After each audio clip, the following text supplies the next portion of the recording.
Kabupaten Tangerang.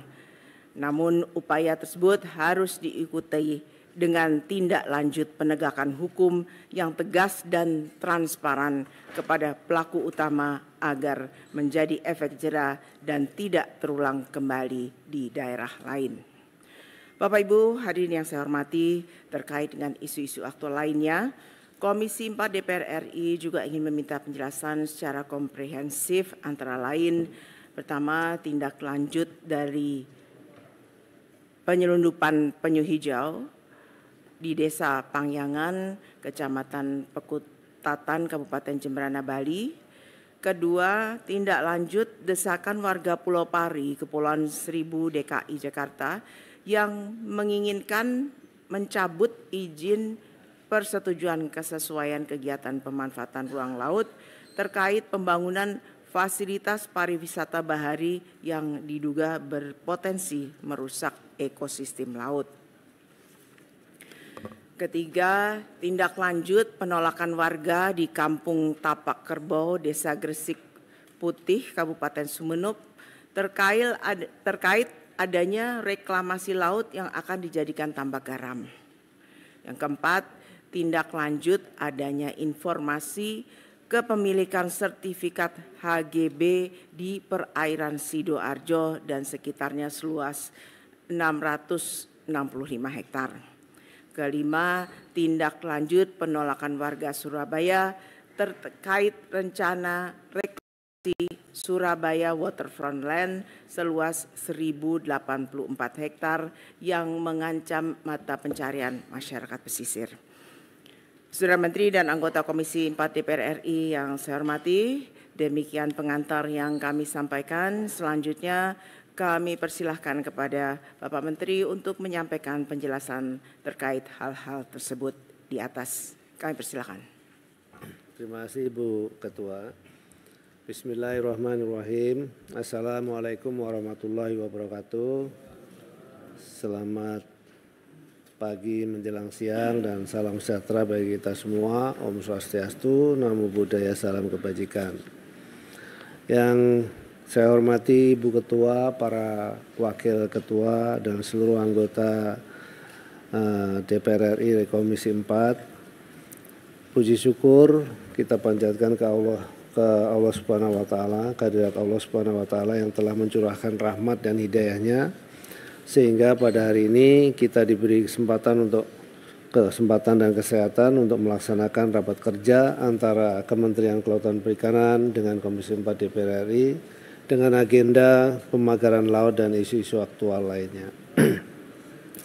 Ibu Ketua dan Wakil Ketua serta anggota Komisi 4 DPR RI yang saya hormati, berkenaan dengan progres penanganan pelanggaran KKPRL di Tangerang, Banten, dan Bekasi, Jawa Barat, dapat kami sampaikan bahwa proses penanganan yang dilakukan oleh KKP telah mempertimbangkan peraturan perundang-undangan yang berlaku, yaitu Unclos 1982, Pasal 2, Pasal 3, Pasal 4, Pasal 5, Pasal 47, Pasal 48, Pasal 50, Pasal 55, dan Pasal 76 yang memberikan hak kepada negara pantai untuk mengatur zona maritimnya termasuk di dalamnya laut teritorial, perairan pedalaman, perairan kepulauan, zona ekonomi eksklusif, dan landas kontinen. Selanjutnya, Indonesia sebagai negara pantai mengatur hak pemanfaatan perairan pesisir untuk usaha kelautan dan perikanan di Indonesia dalam bentuk hak pengusahaan perairan pesisir atau HP3 melalui Undang-Undang Nomor 27 Tahun 2007 tentang pengelolaan wilayah pesisir dan pulau-pulau kecil.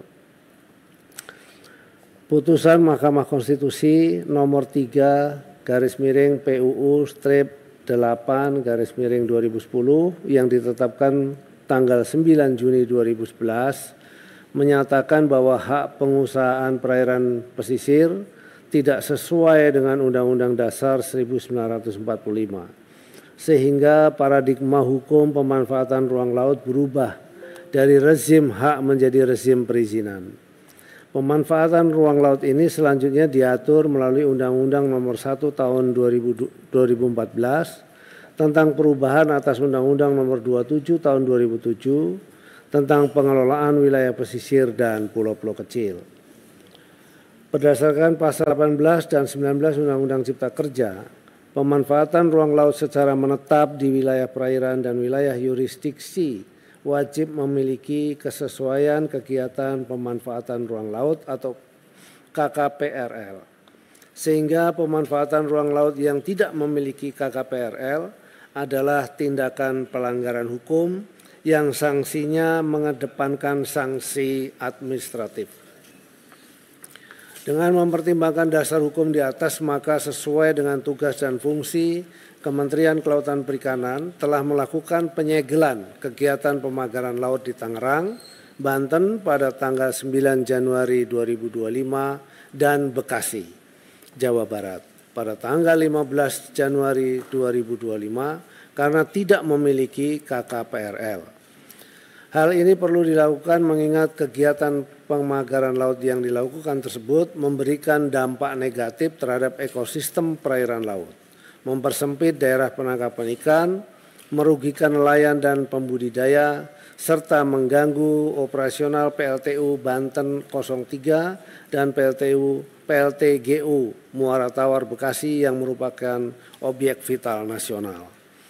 Selanjutnya pada hari Rabu 22 Januari 2025 telah dilakukan pembongkaran pagar laut di Tangerang, Banten kurang lebih sepanjang 5 km yang melibatkan berbagai instansi dan masyarakat nelayan dan akan dilanjutkan hingga selesai sepanjang 30 km. Kami menyampaikan terima kasih dan apresiasi kepada pimpinan dan anggota Komisi 4 DPR RI yang telah memberikan dukungan dan partisipasi dalam proses pembongkaran pagar laut tersebut.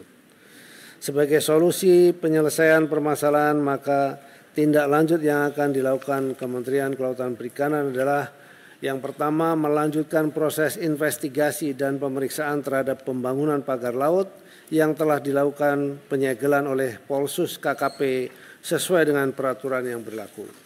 Yang kedua, konsolidasi dan koordinasi dengan kementerian atau lembaga dan pemerintah daerah untuk pengendalian pemanfaatan ruang laut secara nasional mengacu kepada peraturan perundang-undangan yang berlaku. Ibu Ketua dan Wakil Ketua, para anggota Komisi 4 DPR RI yang saya hormati, kami menyadari bahwa saat ini KKP masih memiliki kelemahan dalam pengawasan pemanfaatan ruang laut.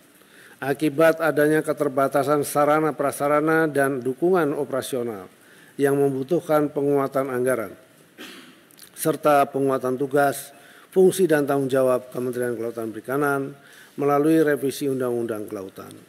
Demikian yang dapat kami sampaikan pada rapat kerja kali ini. Selanjutnya kami mohon saran, masukan, dan dukungan dari Komisi 4 DPR RI untuk upaya perbaikan pelaksanaan program dan kegiatan pembangunan kelautan dan perikanan. Terima kasih. Wabillahi taufiq wal hidayah. Wassalamualaikum warahmatullahi wabarakatuh.